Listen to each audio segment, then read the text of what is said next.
Yeah, I am. We are live. It is 8:37, so late for me. But I've had an exciting the last couple of days. Um, what I did was head down to yesterday, head down to Westech. I had to do some emergency dyno testing, something that had to get done very timely. So you guys will be seeing a video on the testing that I did. So it's cool stuff. So I finally was able to basically able to run a test where we ran the Trailblazer SS with a 90 millimeter throttle body. Not that this was an emergency, a 90 millimeter throttle body, and then with an adapter and run the smaller throttle body. So that was a side thing for other testing that I was doing. But since it was there and I had it, I could do it. I wanted to do that test because a lot of guys have asked, and I've been curious myself to see if, hey, look at some power level, is there something there? But while I was there, the cool thing is we'll be talking about that later on a later live feed after I put the video up. But the cool thing there, and this is what excites me about this industry and about what I've been doing for the last, I don't know, almost 30 years, I guess, is that there's always something new and always something cool that I haven't seen. I mean, I've done a lot of testing and I've been through a lot. We've done, what does a single plane do? What does a dual plane do? Yeah, they see all that stuff. But once in a while, you'll run across stuff. I run across stuff that I've never seen before. And this was a case when we were down there. There was a gentleman there running and somebody that watches the shows, which was very cool.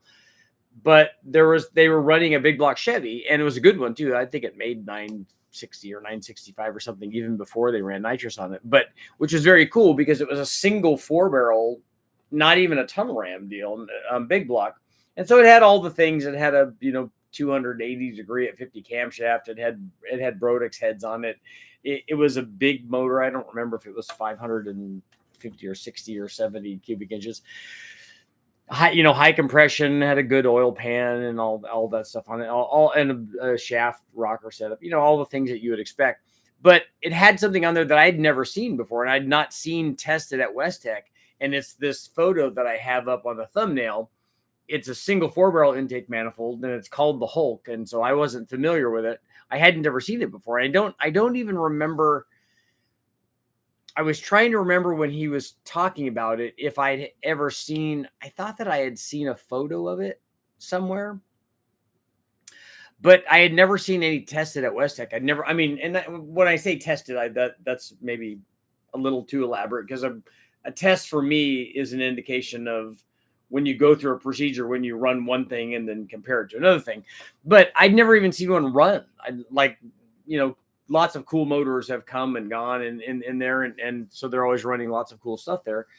But I'd never even seen one on a motor that somebody had run. So like I said, it's always cool stuff. I love going down there anyway, because I get to see, Troy and Ish and the guys there. So it's because they're like family. But also because you go down there and you see stuff that's like running, and you're like, oh yeah, I've never seen that. That's kind of very, very cool. And especially after you've, like with anything, when you've been doing something for a really long time, that sometimes we start to get jaded on stuff.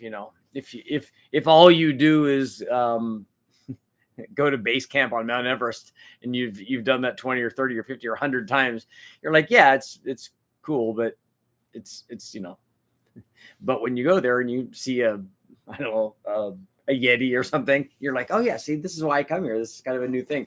And that's what it's like. And there's no shortage of, not that I've seen everything, but there's no shortage of, and this is a reminder, there's no shortage of cool stuff.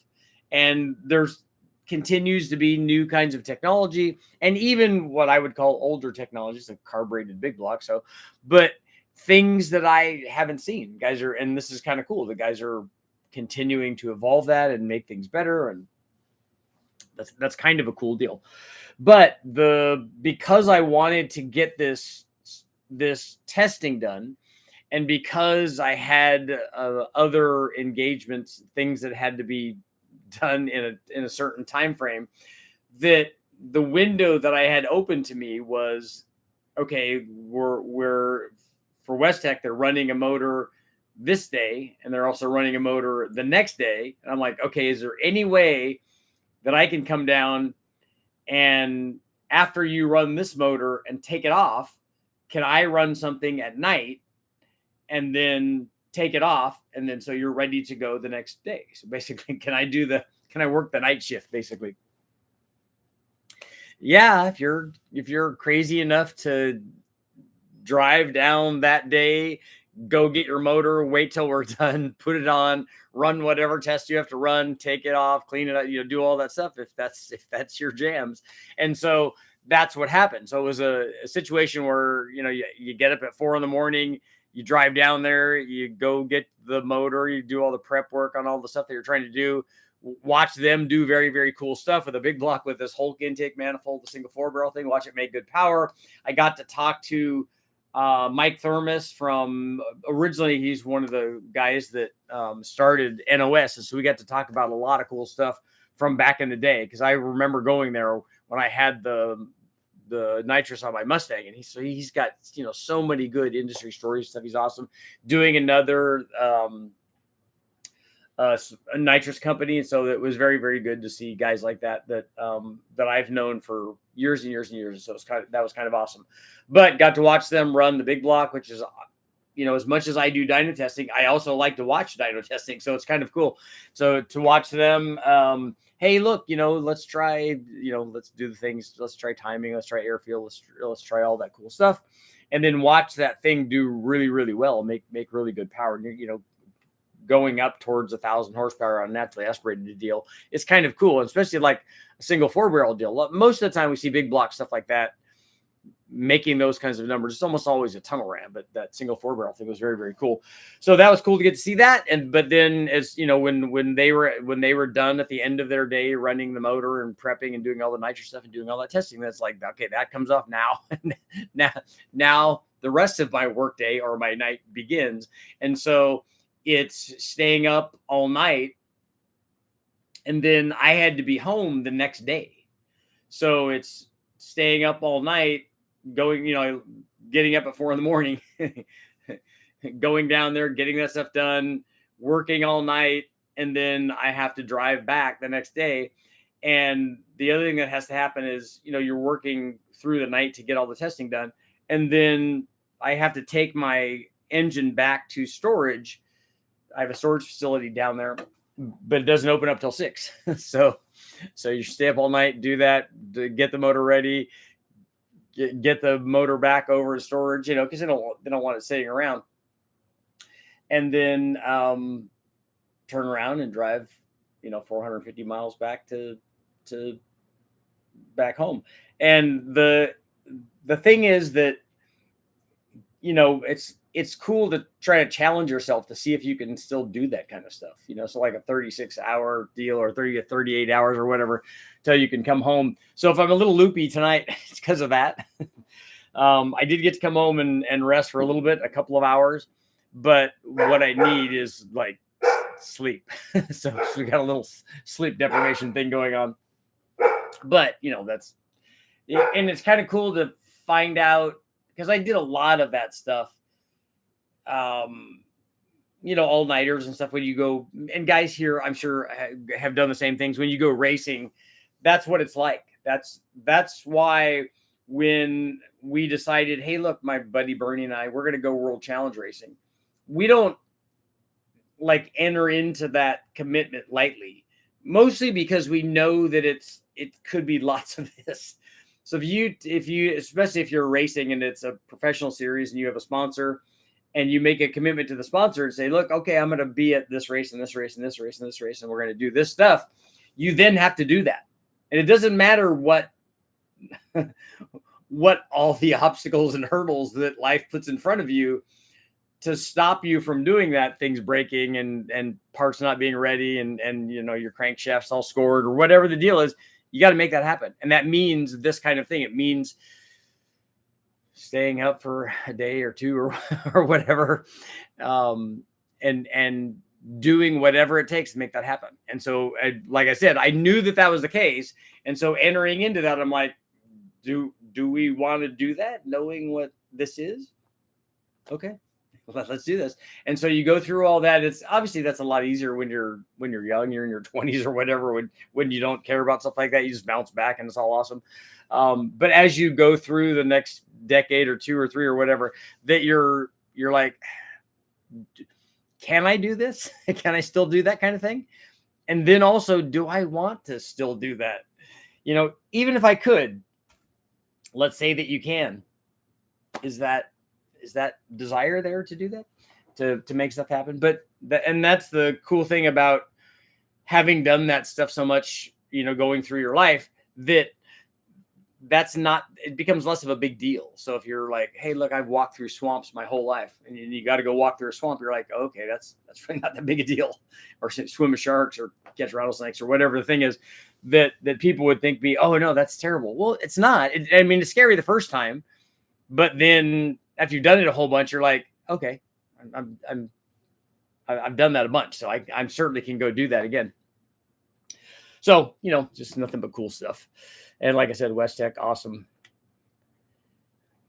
Drive up, drive back, a little delirious. It's awesome. Let's see what you guys got going on. And I'm obviously late here tonight too. Robert, what's going on in Salvador, DMC? We're spending the next year and a half learning new stuff. There you go. Yeah, we should spend our whole life learning new stuff. Yeah, that's important. Fellow motorheads, Rover's in the house. Making all that low speed torque, right? The Gen 353, 362,000. Awesome. My kind of thing. Sloppy stage 3 cam, bad cam bearing. So I'm going to go turbo. I'm not going to lie. You inspired me to blow it up for fun. Okay, when you put it back together, get a smaller cam with your turbo. Just my 2 cents. Motorhead. That's from School of Rock. What does a bad cam bearing sound like? Wasn't Wadey one of the founders at us? He set me up with a Profire kit on my 930. Dale and Mike were the guys that started it. And then I'm pretty sure Carl worked there from the beginning, but I don't recognize this other name. Obviously don't know everybody, but so that may be the case. Rebuilding a 2013, and I had Dale on. Dale is the guy that's now had started with Carl doing the compressor supercharging stuff. Rebuilding a Camry, nice. Toyota says to replace the pistons, not to clean them, to stop the oil burning problem. Do you think the shape of the piston gets warped or something else for changing? I don't know about that particular thing. Maybe they have a TSB or something on that tells you that. Normally with burning oil is a ring problem. And on every high mileage motor, I'm sure that one's the same, that with very high mileage, the oil rings get stuck and then they no longer move around. And because they're stuck there and they get buildup back behind them, they can become less effective. So that's certainly a thing. But I don't know about the distortion of the shape of the piston. I guess that's possible. And they would know from doing OEM level endurance testing whether or not that's something. That would honestly surprise me given how good Toyota is with stuff. Now you know how the truckers are. That's right. Logistics is like that.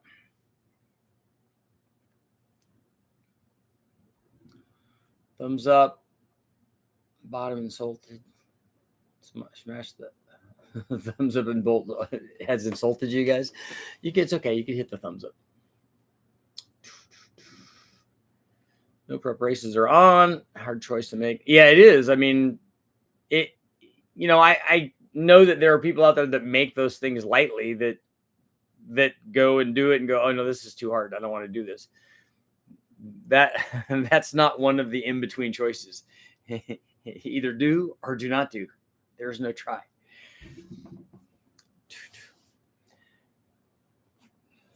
Sleep when I get old. That's right. Got an L33. You think I should put 243s or 706s on it for a nice cam daily truck driver? It came with the 799 or 243, so you could do that. The 706s would raise the compression a little bit. You're not going to be maxing out the power output of that motor. You're not going to be utilizing all what either one of those heads flow. So either one of them will work. You have the Camry engine apart? Yes. Do the new pistons, they have larger paths for oil scraping? See?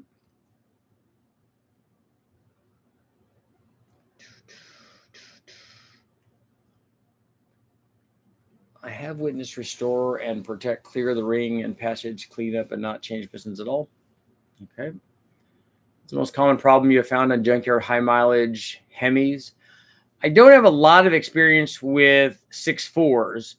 I have run lots of 5.7s and some 6.1s, but not a junkyard 6.1. We put together a 6.1 that from parts that we got together, but I've never gotten an SRT like 8 motor out of the wrecking yard. Got lots of Ram 5.7s. And there are a couple things to look for on those. Make sure it's not blown up. And if it is blown up, it's going to deposit a bunch of the piston into the intake manifold. And so make sure that those are not bad. And then the early ones, I guess, have a reputation for dropping valves, which I didn't know about. And we never had a problem with any of the ones that we ran on the dyno. But that's something to look forward to or look for. If you're going to run boost on it, make sure you put ring gap in it. All that's very important. I wonder why my 5.3 was having oil PSI that was going away. So I pulled the pump off just about an hour ago. Oil pump have grooves everywhere. Time to put the LY6 in. Yeah, if you've got scores in the oil pump, more than likely you have that in the bearings and stuff too. So take a look at that. Still studying intake and exhaust timing and harmonics, but did some progress in connecting rods. There you go. Started working swing shift, 12-hour days when I was 21. When I hit 40, I realized it didn't bounce back like it used to. Nobody does. That's why we hate 20-year-olds, because we're jealous.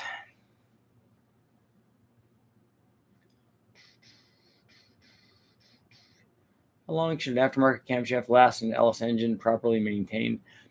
I don't know why it wouldn't last. I don't want to say indefinitely, but I would say it probably lasts longer than most people would be likely to have that used engine. I priced some titanium rods for a Hellcat. That seems like a expenditure that I wouldn't make on that.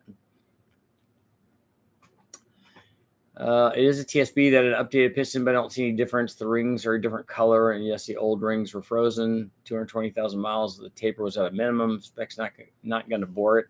You know me. I mean, I'm a junkyard guy, so I wouldn't replace pistons until they're good and worn out. And then if there's no appreciable wear on the skirts and the bore isn't bad, a lot of times the piston doesn't wear, that the bore wears. But then now that they've done such a better job on blocks strength and stuff, that's not a thing. And so maybe the piston, you'd think of a steel sleeve or liner or whatever, even an aluminum block or an iron one, that the aluminum piston would be the thing that wears. I'm 70 months this year. I'm building a front engine dragster to race at Gulfport. Nice. All of you motivated me to get a turbo. I finally bought one at the junkyard. It's an IHI K1 variable geometry turbo, installing in a Sentra. Okay. What did it come off of? Yeah, Carl, we figured it was 70 years old. Because if you're 70 months old, then you probably wouldn't be on here having that conversation. I love my 21 years of night shifts. So wanting to run the Hellcat to 10,000 to keep things on the lowdown. And you think that titanium rods are the way to do that? You think that the titanium rods are stopping you from the RPM? I have a goal of 700 tire with cam and turbo LS through a 4L80 of an LQ4, 706 heads, also an L33. I know I'm limited by turbo, but would be better for street strip car. I wouldn't run 706 heads on either one of those if I was running a turbo. Not because I think one will be better than the other, but because you have a bigger tuning window, and there's nothing with another head that has a bigger chamber on it that's going to stop you from making the power that you want. A 6-liter will be more responsive than an aluminum 5.3. But the thing is, with any LS motor that you have from a wrecking yard, 700 at the tire is really easy. You just put the right turbo on it, and you're and almost any kind of camshaft. Now, obviously, we'd like you to get a low buck truck camshaft, or and honestly, I think I would steer people towards a little ripper cam for most driver things, because you're easily going to be able to, again, max out the turbo. It's a less expensive cam. The idle's a little bit better than a low buck truck for a lot of guys. And that's important. So put some kind of cam in it. Put one of our, for 700 at the tire, I would pick a G42 turbo.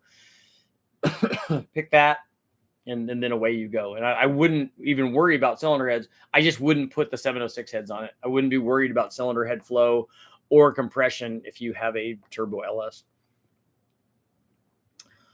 That's one of my favorite free flight model airplane and engine guys the other day. Uh-oh. Old Asian treachery wins. That's right. I'm glad to be here in the company of those that build things. Tie rods were to enable it to not stress the crank too much for the Hellcat. Valve train was another story. Yeah, I think if you're trying to do 10,000 RPM, which I don't really understand on a supercharged Hellcat motor, but it would sound cool and it would be awesome. But yeah, valve train is going to be your thing. And then also oiling is going to be an issue. Consider messing around with a 318 Magnum. I have a 360, but I would like to do a 318 also. The thing is, it's like having a 4.8 or a 5.3. Yeah, the 4.8 does that, but the 5.3 also does everything that the 4.8 does. It starts out being better. Are rods a weak link in a Hellcat? I don't know what. I know to try to get to 10,000 RPM, the rods would not be what I would look at. Richard, you know that an engine with a turbo will not work without a turbocharger camshaft. It will not even start. That's right. It will know that it has a turbo on there, and then therefore it will go, no, I'm not a turbo camshaft, and so I can't work. Dyno King, I put out the LS kits.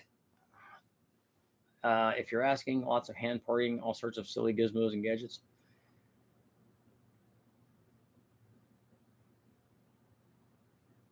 As we say, noise.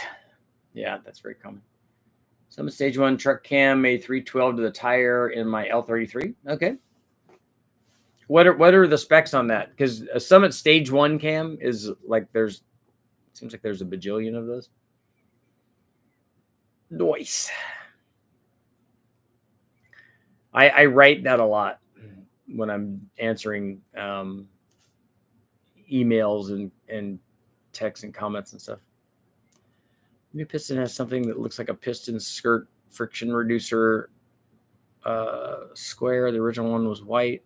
New one is black. I don't check the actual size of the oil return holes.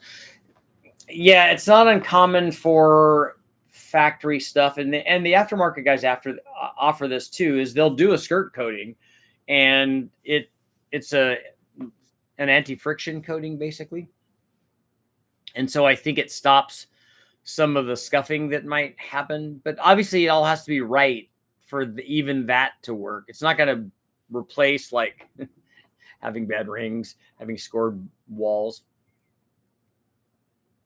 Turbo was already removed from the engine, but it's supposed to be from a 3-liter Isuzu diesel. Okay.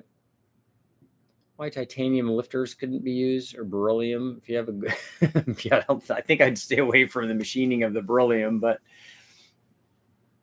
I don't know that you'd need a titanium lifter, because the lifter is very close to the center line of the crankshaft or the camshaft.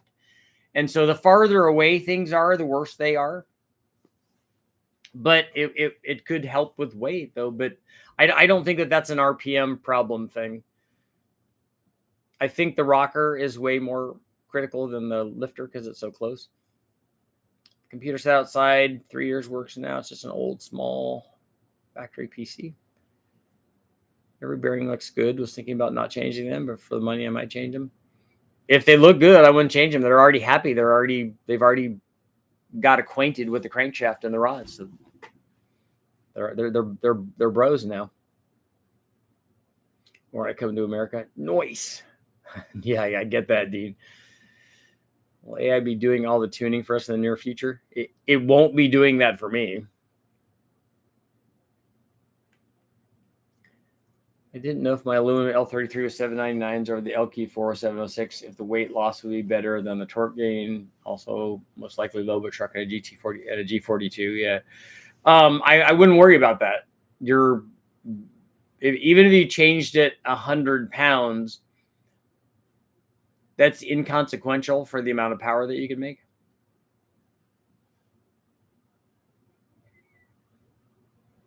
Anyone ever change weight springs on a Chevy transmission governor to change the shift points caused by gear swaps? I don't think I've ever tried experimenting with that. That's an interesting thing, though. I had a second fuel pump to my truck, 6 liter, currently on 12 pounds of boost, deck of 60 injectors. What would be my limit with these injectors on E85? Not very much. Fairly low. How low can you go? Equals times 0.75. You know, you're looking at probably less than 700 flywheel. So less than 600 at the tire. If you got a 6 liter with a cam in it, you're running 12 pounds, you're past where you should be running those injectors.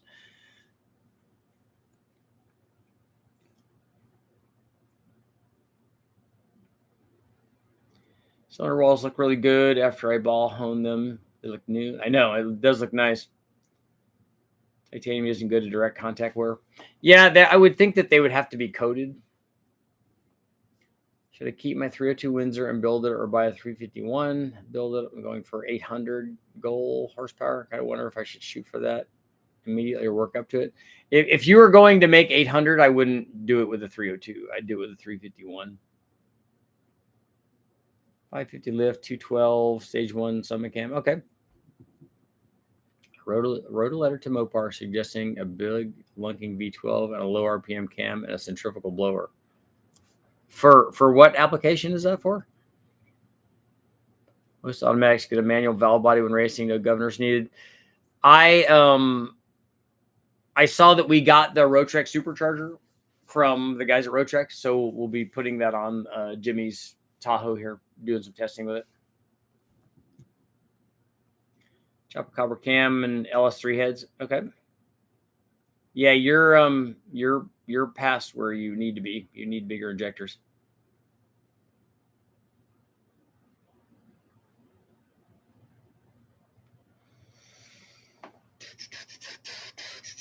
Doesn't go lean in the logs. What RPM are you running that thing at?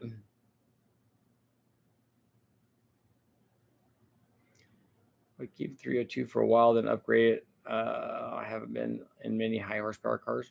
Yeah, you could try that. You could take the 302, put a blower on it, put a turbo on it, and not go to 800, go to 500 or 600.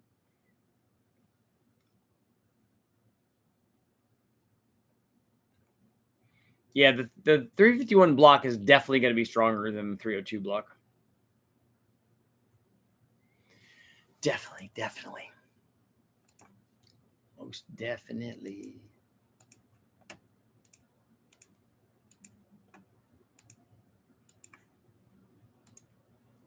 Look, I got reverse mortgage information.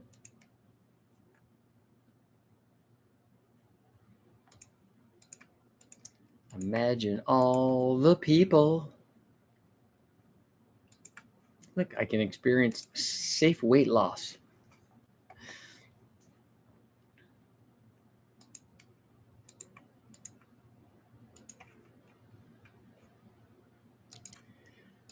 Imagine all the people. Expedia.com.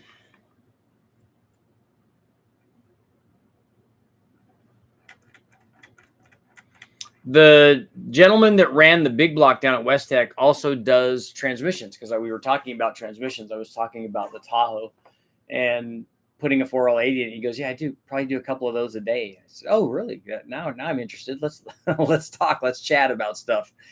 And so we are going to put a 4L80 in it. And originally the idea that Jimmy and I were talking about was just get one from the wrecking yard and change the fluid and put it in. But I'm thinking we should maybe go through that. And he said, I was talking to him about the 4L60 that I have in the garage. And he said, well, do you have a bench and stuff? He goes, if you want, just come down and I can walk you through taking it apart and we could do a video and rebuild it or whatever. That would be kind of cool.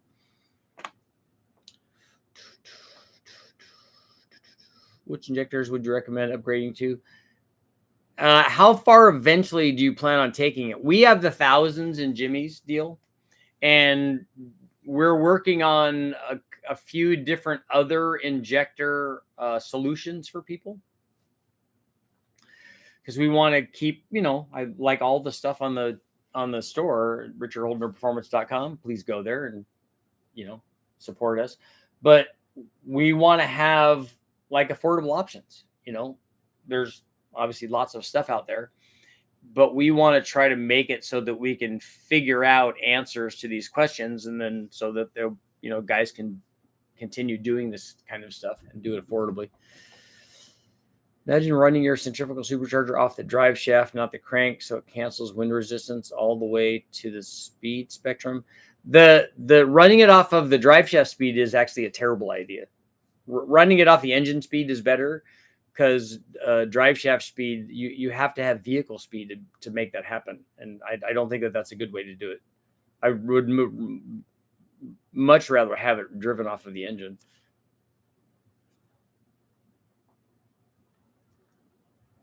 Nothing to fry or die for.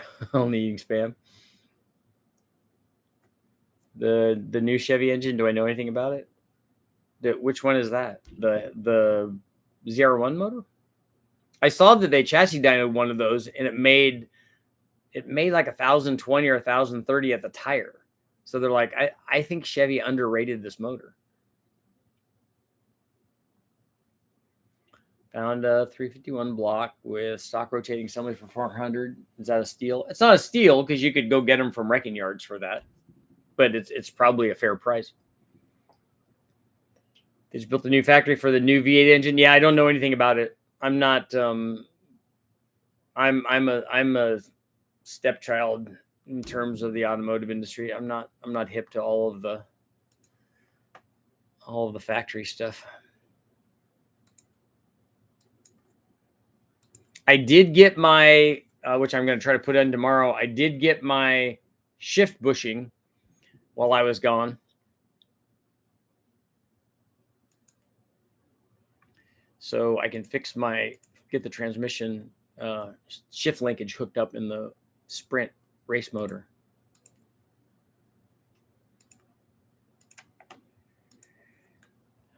Ooh, sexy singles.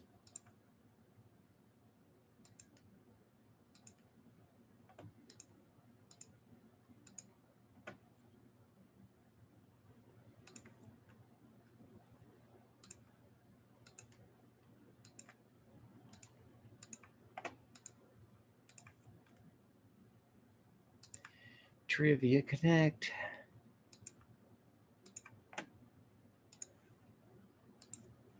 Near.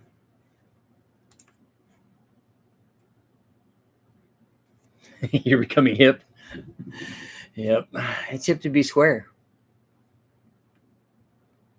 I've only experienced the 07 to 09 Camry 4-cylinder, and the oil return holes are too small and clog, which low tension rings cannot overcome, but running 7,000 plus oil changes will mitigate. My 302 has 247,000 on. That's good. Not sure how much longer my bottom end is going to hold. I can hear a lower end tick going on, and not sure what it would be. That's a lot of miles for a 302. The nice thing about the Fords is, like the LSs, those Fords, the block metallurgy is really good, and so the bores tend not to wear too much on the blocks, but probably the pistons would, though. If you return to Mexico and come exactly to the state of Jalisco, I could be your tourist guide. We went to Puerto Vallarta. That was good. I like it down there. I love the diving, everything, all the people. It was awesome. Made 312 to the tire. What do you think is at the crank? It's a manual trans. Less than 400 somewhere at the flywheel. We're able to stop the oil burning with Restore. Nice. Do oil changes every 5,000. Chevy's revamping the entire V8. Okay, cool. Oh, that's right. We don't have a poll right now, right?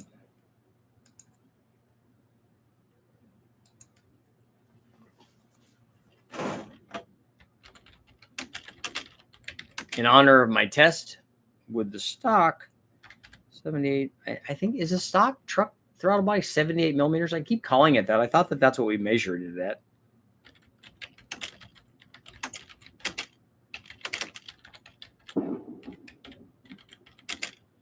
Fireworks. I hope it's fireworks.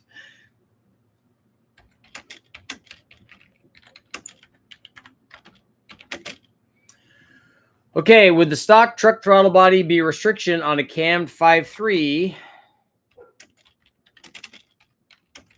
with the Trailblazer SS intake? It's a good little poll there. What's up? What's up? What's up?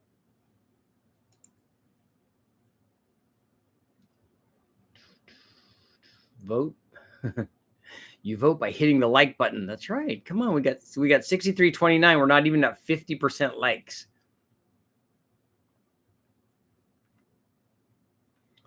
How did the Rotrex test go? We just got it, so it's not even installed yet. Ricardo, that's right. That's why I tell everybody my name is when I'm down in Mexico. I speak a little bit of Spanish. I would actually love to live down there for a while so that I could get my Spanish like usable rather than just asking where the library is. It's not beneficial. But because I did take Spanish in school and remember a lot of it, and I pick stuff up fairly fast. So I just need to be around it more. It'd be cool.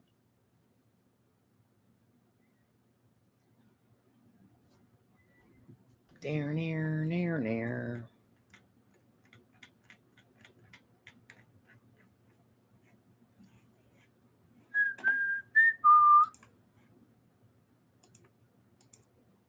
I broke both of my sunglasses, which was cool. My wife and my son were laughing at me. They're like,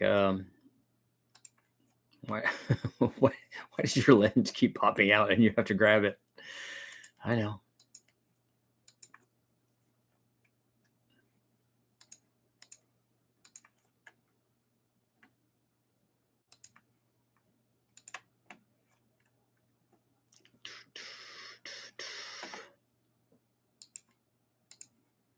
Click, click, click.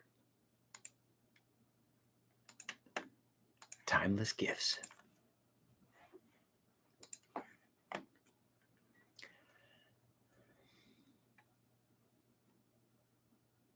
I'll put out the Ellis kits if you're asking. Lots of hand porting, all sorts of silly gizmos and gadgets. What was that? Go Fast Racing. What kits were you talking about? If I missed that comment. Does anybody have any experience with the Aces EFI? I've never run it.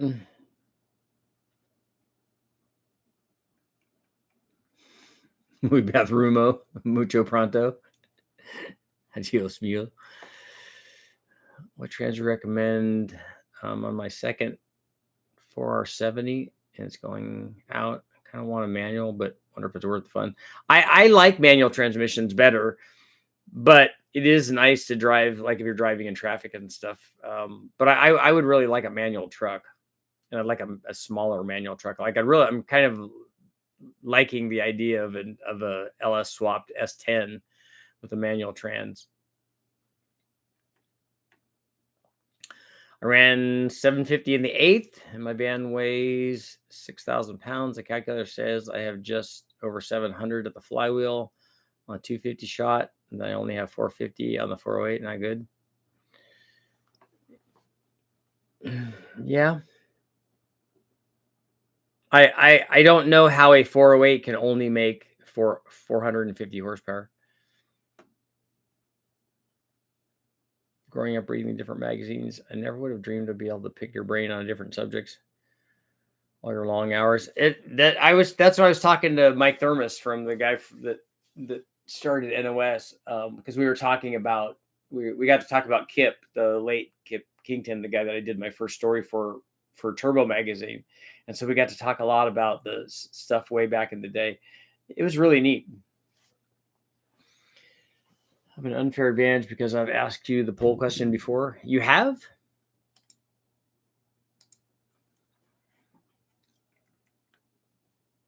But even if you asked me the question before, you wouldn't have an advantage because I have never had that data until now. Richard, my buddy wants to build the baddest stock bottom end Ford 302 he can. Recommendations for head cam intake. It's in a truck, but the combo will likely end up with the 351. So what is he doing with it? Does he care about like how much RPM he wants to run and all that stuff?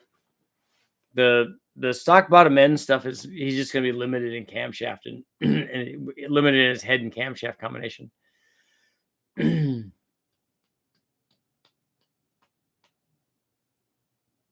a world where the engine served only to run a giant turbo, which would be the actual power source for the car.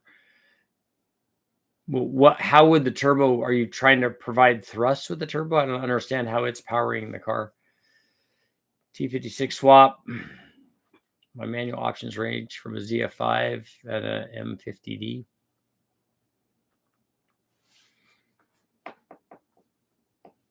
No one will rebuild manual transmissions. I had a hard time getting a SM465 built. I need to take apart the transmission in the Sprint because I got to change the final drive.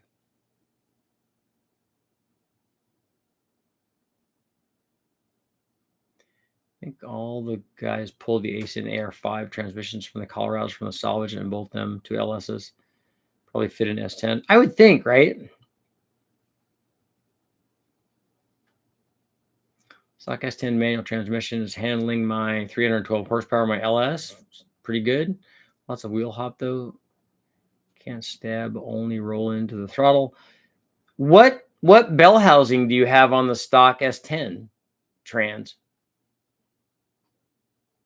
Thought it'd be way better. I was hoping for 550. Maybe we don't really have a 250 shop. Maybe we're not getting everything out there for the nitrous.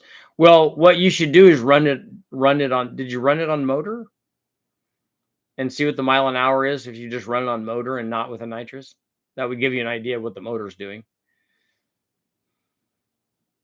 What about a stock bottom end 351? He wants 475 NA. If he wants 475 flywheel, that's easily done with a stock bottom end 351. It'd be really hard to do that with a 302.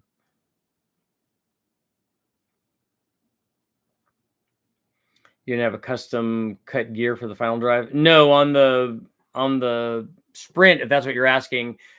I bought a final drive from a guy, I think it was in Canada, that there's a final drive that was used in one of the transmissions, not in the 3-cylinder. It was in a 4-cylinder, a single overhead cam 4-cylinder application of that transmission for one of the combinations. It's a 352 final drive. So it's the lowest numerical gear that you can get for that. And I've already done all the math on tire sizes and gearing and stuff so that we can run the thing where we need to run it in terms of where it's going to make peak power and RPM and tire size and vehicle speed. Yeah, Prestige, you definitely go 351.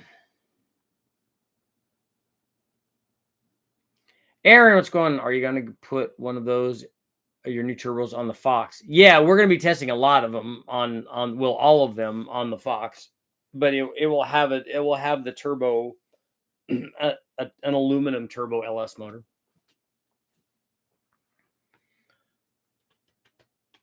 It's going to be tight for the next week. To be more specific, I asked if he thought a stock throttle body with the adapter would appreciably restrict horsepower versus a 90. Yeah, that's a common question. You're obviously not the first guy to ask that. Everybody wants to know and has wanted to know as soon as people started putting Trailblazer SSs on them that do I also always have to buy a bigger throttle body, whether it's a drive-by-wire? You could use the drive-by-wire if you have a later ECU to do that. But if not, you have to put some sort of manual throttle body on there.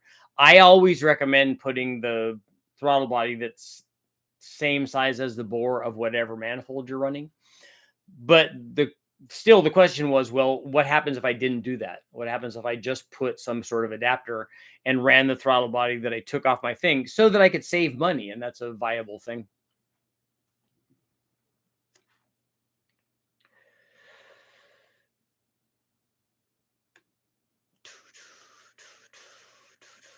Advanced adapter bell housing, LS7 pilot bearing, 05 GTO flywheel, and an 87 Astrovan 11-inch clutch. Lots of research, but it works. Okay. Well, why an LS7 pilot bushing or bearing? Why was that necessary? I mean, wouldn't all of the pilot bushings, like we just use it? We use the same one that we use for a small block Chevy. L88 should make some serious steam. When are you running an L88?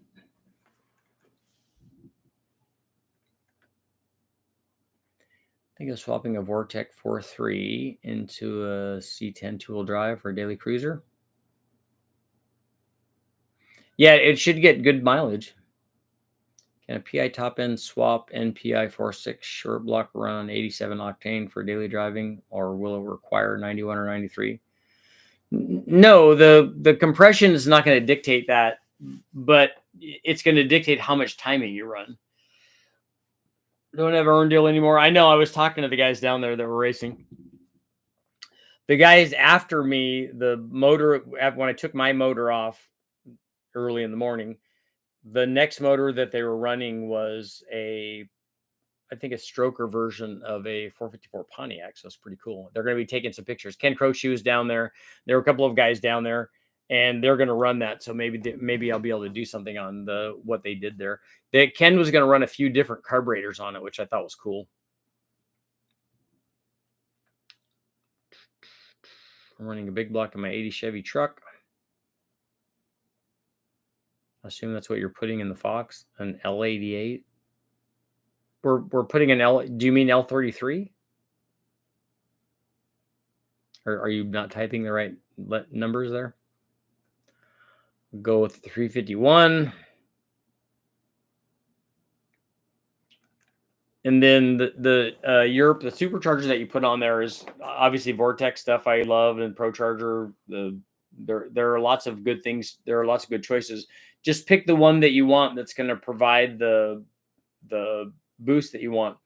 I don't think at this point right now on a Fox or on a Ford that I would put a Kenny Bell on it, only because they don't have an intercooler for that. So I would definitely want an intercooled version for, especially for any kind of driving. I would want an intercooled boosted deal. So however you can get that. How's our poll doing? Would you run the stock, or would the stock throttle body be a restriction on a Cam 5.3 with the Trailblazer SS? We're split kind of 55 yes and 45 no. LS is half an inch shorter crank. The LS7 seems to buy you back the half inch. It goes in the big hole of the crank, not way back in the small hole of the crank. Okay. I have a 60-mile one-way commute, so a Cam 4.3 liter is good. Yeah, I don't know what the mileage is going to be in that, but the 460 is good and a 342 gear are good. So following all of that, how much boost can I run on a stock bottom end? Well, we've done more than 1,000 horsepower, so you're probably not going to do that. Issue with 351 is limited intakes. It's tall.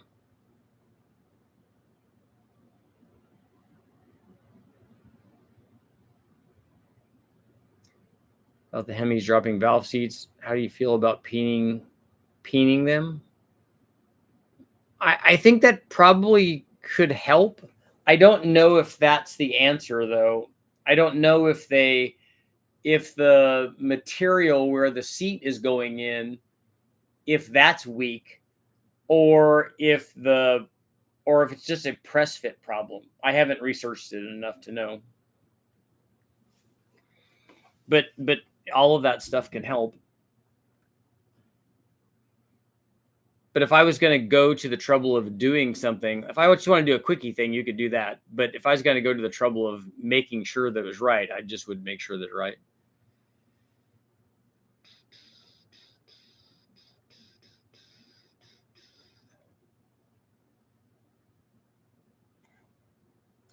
Prestige, who are you talking about that broke theirs? And what was it? I need more deets.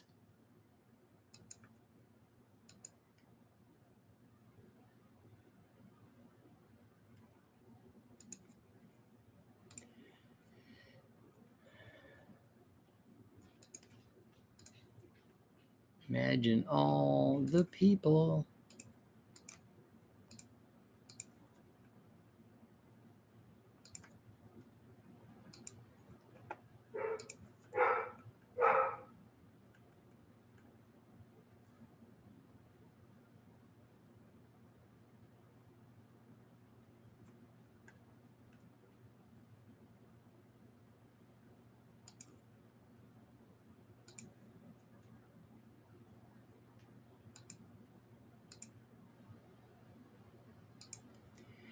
Nationwide is on your side. Click, click, click. I'm clicking through stuff here. Very important. Do any of you guys buy stuff from Jegs? Or is everybody here a Summit guy?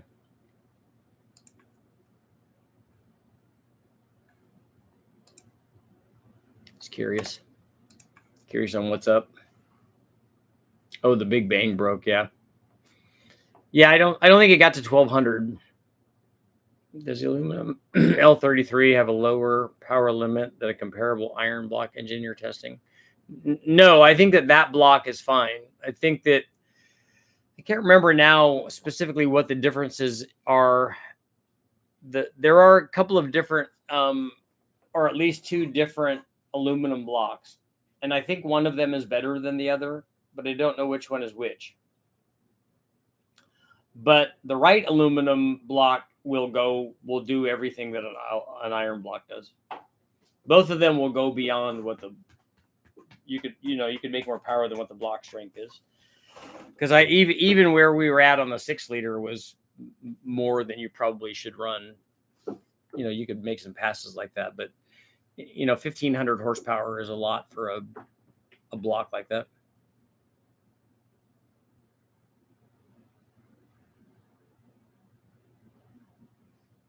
You're gonna have a hard time finding a Vortech that isn't crank drive to make 4 digits. No, a YSI blower will do 4 digits. In fact, a TI trim will do 1000 horsepower. Does a lifted head equate to a stretch bolt? It probably would have to. Or you've troughed in between there. Summit, yep. By chance, did you ever meet Gray, or was it before your time? He was really before my time. I can't remember meeting him. I don't remember seeing him at Westech, and I don't remember seeing him. He probably would have been out at Bonneville when I was there, but I don't ever remember introducing myself to him. Just bought a set of ARP rod bolts for the Porsche. Oh, nice. Like a lot of stuff now, they claim they were in stock, but got drop shipped 3 weeks later. Yeah. Dan, was it cheaper through ARP than it would be for? Does Porsche offer titanium rod bolts or titanium rods? Oh, you bought the ARP rod bolts for the titanium rods. Does Porsche offer bolts for that, or does everybody use ARP stuff? Definitely toying with a big single big turbo. That would also work. That'd be the thing I'd recommend, but a lot of guys don't want to do that. Anyone still use air impact tools? I don't ever use them on anything.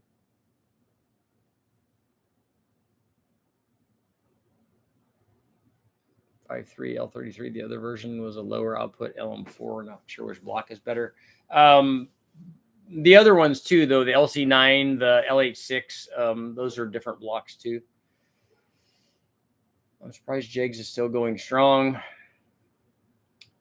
Think you can put a gear vendor's overdrive with a 3200 stall, or do you need a lockup converter? Want to do a drag and drive competition, lower the RPM? No, the gear vendors will work fine even though you have a high stall, because you're not going to be at that stall speed driving, or at least you shouldn't be. The stall speed should be power dependent. So under cruise, you should still be able to cruise at a lower engine speed, if I understand the way that converters work.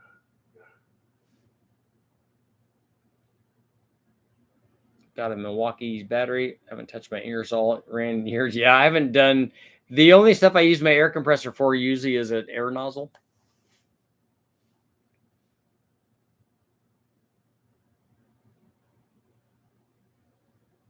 Everyone has a twin setup. I don't see many single turbo setups on V8s. Always. I disagree with that.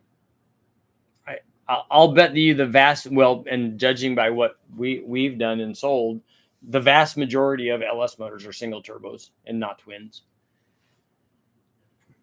I don't know what that ratio would be, but it's going to be way skewed in favor of the of a single, I'm sure.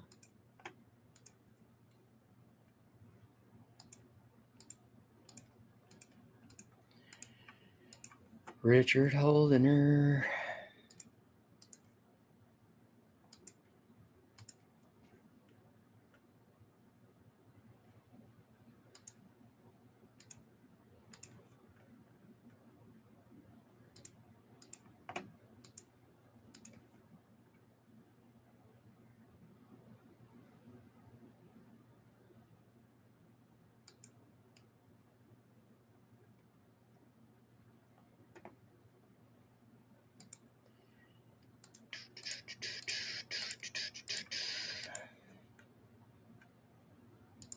So do people, what is today? Friday. Do people have plans for the weekend?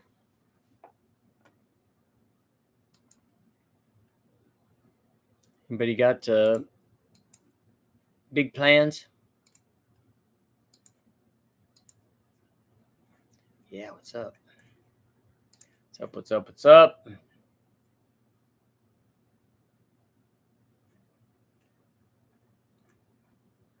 I do want to run twins on this L33. Really, I just haven't seen. Maybe it's just me. Everyone where I'm at is running centrifugal superchargers on the street strip cars. Okay. 70 miles an hour van turns 3,500 RPM. I'd like to lower it down to 2,200. Just worried about hurting the converter or transmission. I don't think you would hurt those with the gear vendors.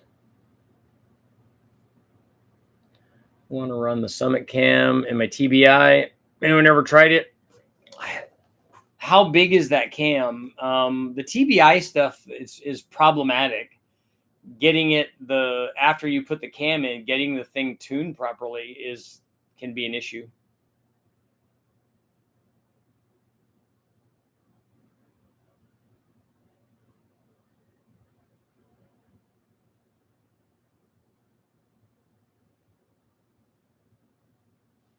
Repair dash pad on my 80 Chevy truck. That's what you're doing? Okay, cool. An NE53 carb with an Edelbrock BT stage 3 cam. What should the next thing I'd buy to get more power? A plate nitrous setup will do it. Plans to get my 300 back. There we go. I live in Central Florida.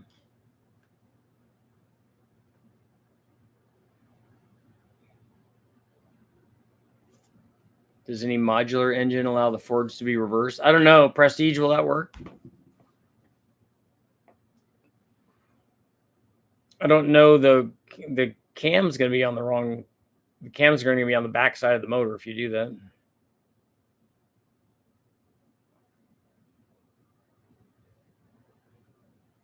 Supposed to pick up headers tomorrow for my 302. Change plans to a 351. It's probably better. We run the same headers on a 351 as we do on a 302, but in the chassis, that can be problematic, particularly with them hitting the underside of the floor pan. That can be a problem.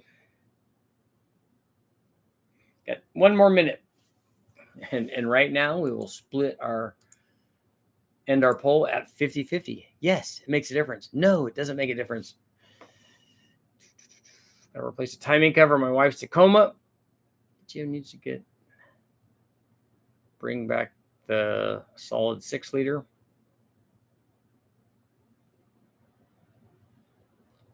I don't think so, but I know some versions of are ambidextrous, like the trick flow heads. Running a Cleveland with a tunnel ram. Nice. Yeah, so a big maybe.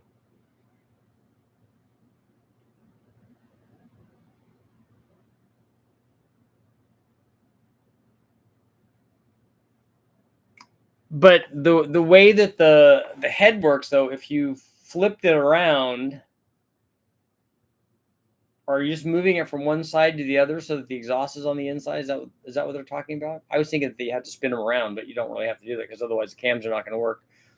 But if you moved it from one side to the other, I'm trying to remember how the chain drive and stuff is. Although I don't, why would you want to do that? I don't understand why you'd want the exhaust to exit out the center.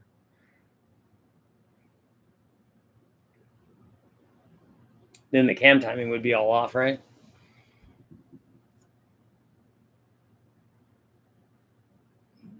I found an independent front suspension bolt in for my truck. Placed the I-beams.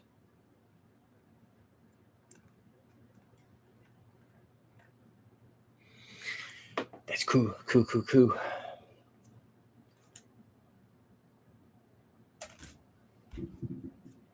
Had a gear benders in my 80 Buick 410 Turbo 400. Just ordered 42-pound injectors for my LQ4. Trailblazer SS on low buck truck cam and springs. We're putting it on the dyno soon. I'll come back and tell you if it compares to your numbers. Are you running it on the engine dyno? You can install the cams facing backwards on most 4.6 motors. How do you drive the cams?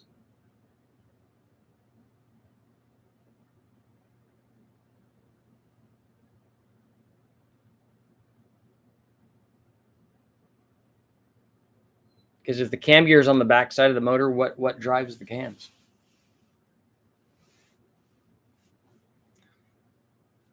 Or are you turning the cams and the things around? I need some 80-pound injectors for my Trailblazer SS. Any suggestions? Yeah, what are you running? Is this a boosted motor, Robert? We have 80s and we have 1000s, and pretty soon we're going to have some even more affordable options, which would be cool. And also ECUs we're working on, so with tunes, so it'll be good.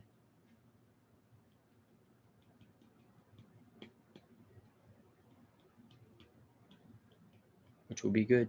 And on that note, it's probably time for me to get some sleep.